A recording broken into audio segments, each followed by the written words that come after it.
I knew the day had shifted the moment the elevator doors slid open and my coffee slipped from my hand. It wasn't dramatic, just a paper cup wobbling, tipping, splashing a thin line across the floor and onto the heel of Marla Kensington's shoe. She looked down slowly, then at me. "Of course," she said. "Of course it would be you." "I'm sorry. It slipped," I answered, bending to pick up the cup. Marla stepped back as if I were radioactive. "Maybe try paying attention for once. Alden." Her voice never needed volume to cut skin. I stood, swallowed the heat in my throat, and followed her out of the elevator.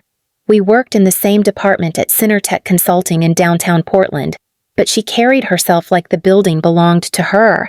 I had been here almost 9 years. She had been here 18 months. By late morning, we were lined up near the lobby, waiting to greet investors flying in from a tech accelerator across the river. The CEO, Grant Caldwell, joined us, greeting everyone with quick nods. I stayed where Marla told me to, 2 steps behind her, holding the project folders she refused to carry. When the elevator opened and the VIP group stepped out, Marla took one exaggerated step forward and tilted her head toward me. "What color is your employee badge?"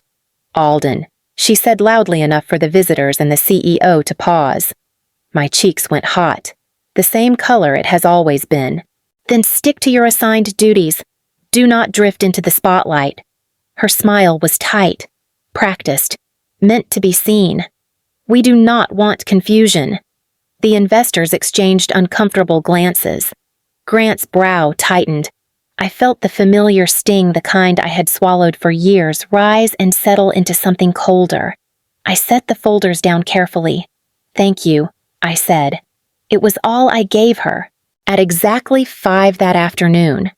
I closed my laptop mid-sentence, letting the half-finished email sit untouched. Marla watched me from her glass office as I packed my bag and walked out of the building without a single word. The air outside felt sharper than usual. I breathed it in and kept walking, not knowing what the next morning would bring or how quickly everything would start to unravel.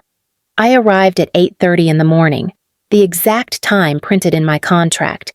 No early logins, no damage control before sunrise. Not today.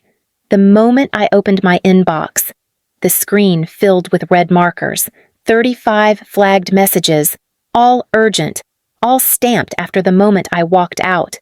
Marla appeared behind me so quietly I felt her breath before I heard her voice. "You need to start clearing those." "Now." I kept my tone steady. "I will address what falls within my workload."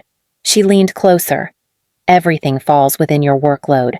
For tasks assigned during business hours," I said. "These came in last night." Her jaw clenched. "Clients do not care about your hours. That is something they should discuss with management." She froze, realizing I had just named the problem without raising my voice. A phone rang at her desk. She snatched it up. "I am handling it," she whispered sharply, pacing between cubicles. A pause. Then, no. She did not respond. "I told you." She just walked out at 5. Another pause, followed by the soft scrape of panic. "Yes, I know she handled your last rollout. I am aware she was your point of contact." Her eyes flicked toward me, accusing, desperate. "I assure you I can manage it." The client's voice was loud enough for me to catch the edge of frustration. "Then why is my timeline incomplete?" Marla turned away quickly, pressing a hand over the receiver. I opened the first flagged email, then the second, then the third. All were tasks she had promised on my behalf. Deadlines moved up without warning, files I had never seen, deliverables that required nights and weekends I no longer offered. I replied to what I could complete during the day. Nothing more. At 9:30, Marla slammed her phone down. Her voice trembled. "You cannot do this to me. I am doing my job the way it was written." I said. The unraveling had begun, and I no longer felt the urge to hold anything together. I had barely settled into my chair when Jonah, one of the junior analysts, drifted close enough to look like he was checking the printer queue. He whispered, "Alden, those investors from the accelerator." They asked about you. I frowned. Asked why Marla snapped at you yesterday. One of them said it was strange management behavior. Their words. He glanced toward Marla's glass office. They noticed everything. Before I could respond, Marla's door opened. Her heels clicked fast, sharp, irritated. "Alden," she called, holding a stack of papers. "I need these deliverables by this afternoon." I took the stack without flinching. These were due next week. They are due today now. That turns a 5-person workload into a single-day sprint. "That is not my problem," she said. "Handle it." Jonah stepped back, eyes wide. Marla shot him a glare until he practically dissolved into the nearest cubicle. I laid the papers flat on my desk. "I will complete what fits within my assigned capacity. The rest will be noted." Marla's face tightened. "You are being insubordinate. I am being clear." She stared at me for a long second, as if trying to find the version of me she could control. When she couldn't, she stormed off. A few minutes later, Tessa from Client Relations slipped into the chair beside mine. "Alden, people are talking. They heard what happened yesterday. They heard the badge comment." I exhaled slowly. I did not ask for any of this. I know.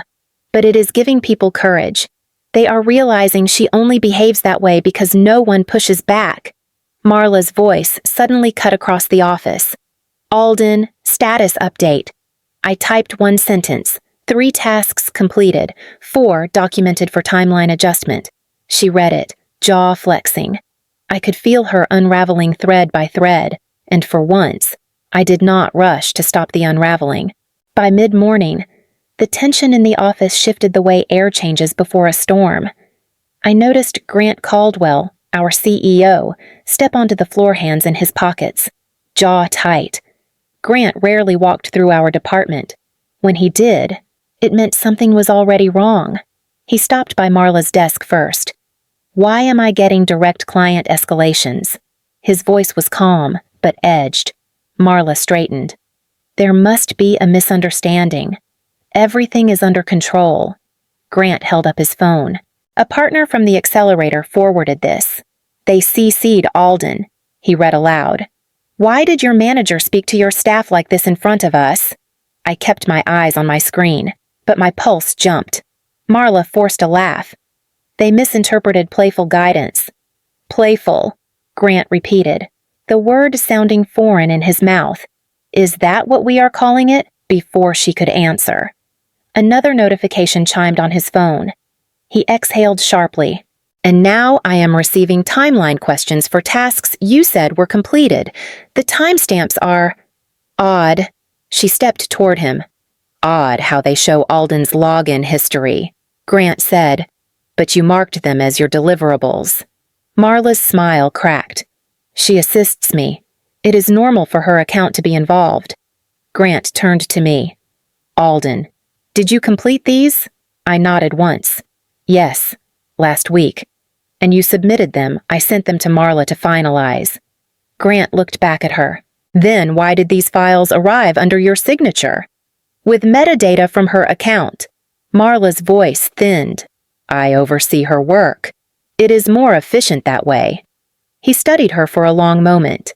"Efficiency requires accuracy." Marla's throat bobbed. Grant slipped his phone back into his pocket. "I will be reviewing all project logs this afternoon. Expect follow-up." He walked off without another word, leaving Marla frozen in place, staring at the empty air where her authority used to be. Marla caught me in the stairwell between the 4th and 5th floors, the door slamming behind her hard enough to echo. "Stop acting superior," she hissed. I kept my back straight. "I am doing my job. You are undermining me. I am completing assigned tasks within documented expectations." Her eyes darted. Frantic. "Do not use that tone with me. This is the same tone I have always used." She stepped closer. "You think Grant is on your side now? You are mistaken. I have not spoken to Grant outside of his questions yesterday. You should have defended me. I told the truth. That is not the same thing." I pulled my phone from my pocket and opened the Notes app. Her face twisted. "Oh, you are documenting me now." "Yes," I said. "For clarity." She let out a short, humorless laugh. "You think you are protecting yourself? You have no idea how this works." Before I could respond, the stairwell door opened again. Tessa leaned in. "Alden, the client from the Historical Society project is on the line. They are threatening to cancel their partnership," Marla snapped. "Give me the call." Tessa shook her head. "They asked for Alden. They said she handled the rollout last quarter and they will not repeat instructions." Marla's lips parted in disbelief. I followed Tessa to the conference room. Marla trailed behind us, silent and shaking. On speaker, the client's voice was clipped. "We were promised a revised schedule. We have received nothing. We need assurance today, or we walk." Marla jumped in. "We are finalizing." "We asked for Alden," the client interrupted. I steadied my breath. "I can prepare a corrected outline by the end of business hours." "Thank you," the client said. "That is all we needed." After the call ended, Marla pointed at me, trembling. "You are setting me up. I am following procedures." Grant's voice sounded from the doorway. "Marla, I need you in my office. Now." She went rigid. As they walked away, I felt the pressure in the building shift again, heavy and inevitable. I arrived the next morning expecting more flagged emails, more whispered panic, more of the same unraveling. Instead, when I logged in, one new message sat at the top of my inbox, short, direct, unmistakably from Grant Caldwell. "Conference Room 3. Emergency meeting. Only you and Marla." I read it twice before my pulse caught up. Around me, the office felt too quiet. Then the whispering began. Tessa passed behind my chair. "Is that about yesterday?" she murmured. Jonah hovered near the corner of my desk. "Everyone saw what happened with those investors. Grant saw it too." I stood, trying to ignore the eyes following me. Each step down the hallway stretched longer than the last. I heard someone whisper. She did not even raise her voice, and another whisper. "Marla is losing control." When I reached the conference room, Marla was already there. She clutched a stack of documents so tightly the pages curled at the edges. Her face was drained, almost gray. She looked up sharply. "Do you know what this is about?" "No," I said. "You must have said something to him. You must have." "I have spoken only when he asked questions. You think your little boundary act makes you look competent, but it makes you look insubordinate." I opened the door fully. "We are both expected inside." She stepped in ahead of me, her breath uneven. Grant sat at the far end of the table, hands folded, expression unreadable. "Have a seat," he said. Marla slid into the chair beside him, shuffling her papers as if rearranging them would change what they contained. I sat opposite them, my palms cold, my spine straight. Grant lifted his eyes to meet mine. "We need to talk about what has been happening here."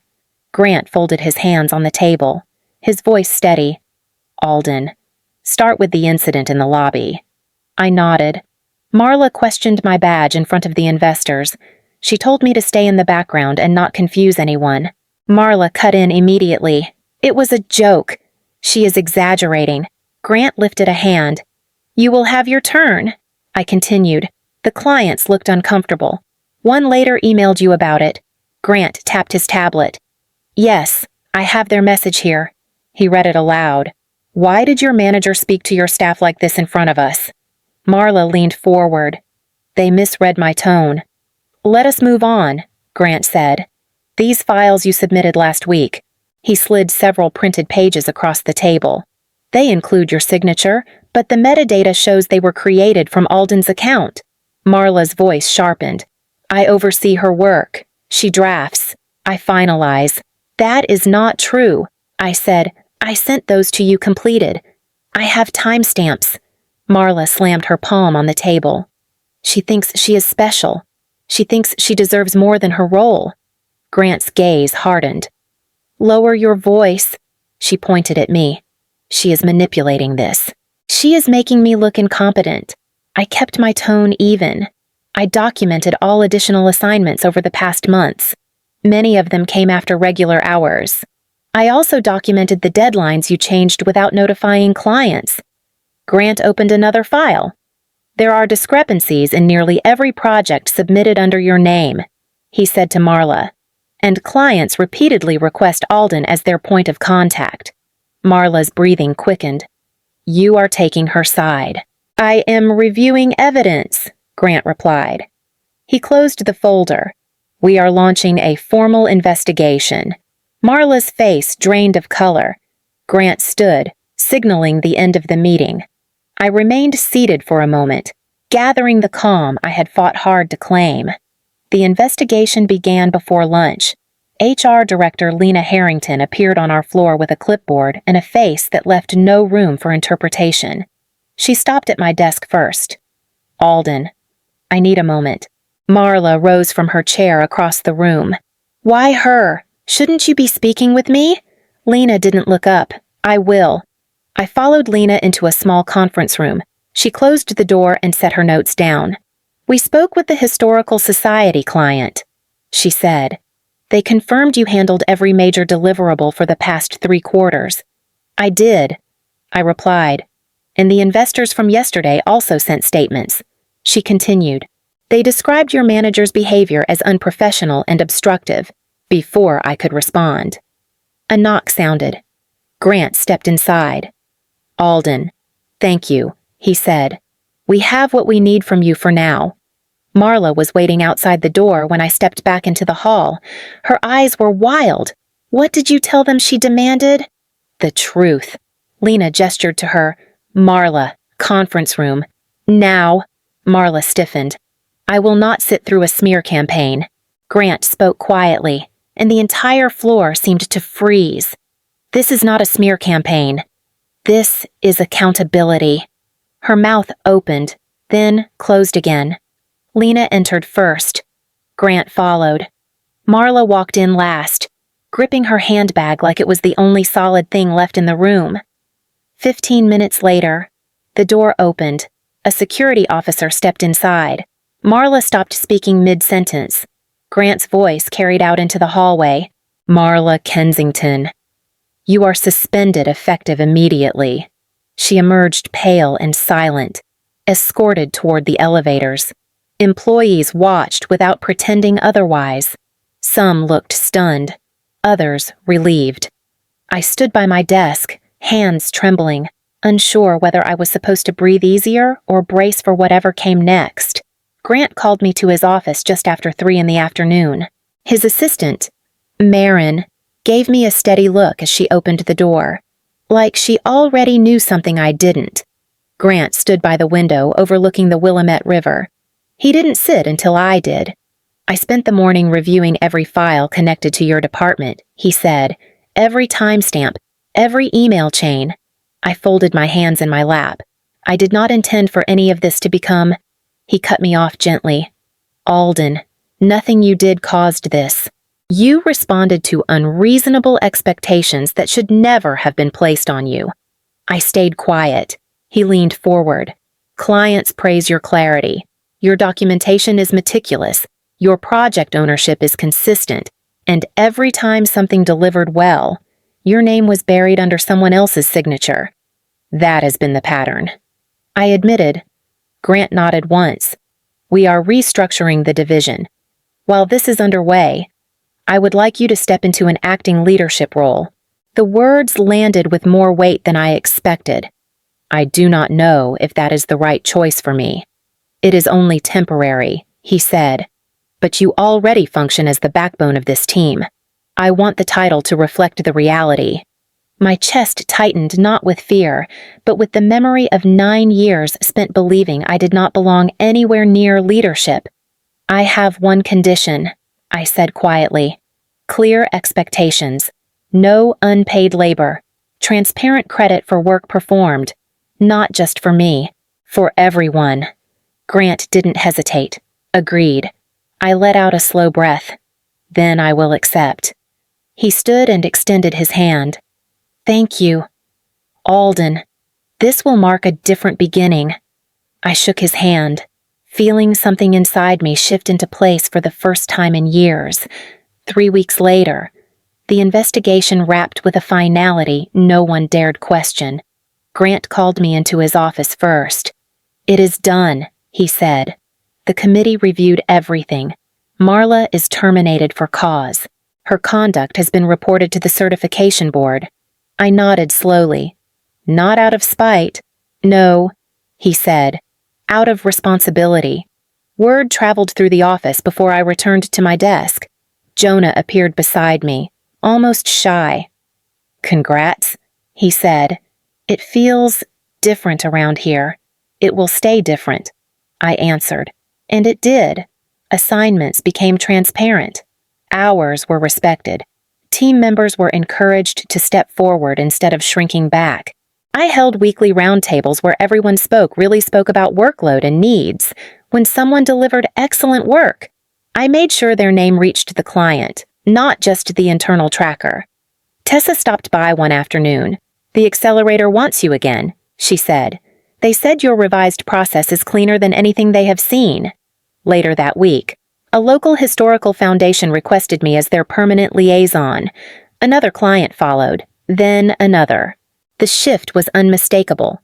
People trusted clarity more than theatrics, and they could feel the difference. On a quiet Friday evening, I stayed a few minutes past closing not to catch up on work, but because I needed a moment. Grant's office lights were already off. The building was still. I walked to the window overlooking the Willamette River. Downtown lights shimmered across the water, soft and steady. For the first time in years, my body wasn't bracing for the next blow. Maren stepped behind me. "Long week, a meaningful one," I said. I thought of the spilled coffee, the public insult, the 35 flagged emails. None of it had broken me. It had clarified my path, stripped away the noise, and left the truth standing. I turned off the light and walked out, ready for the future that finally felt like mine to build.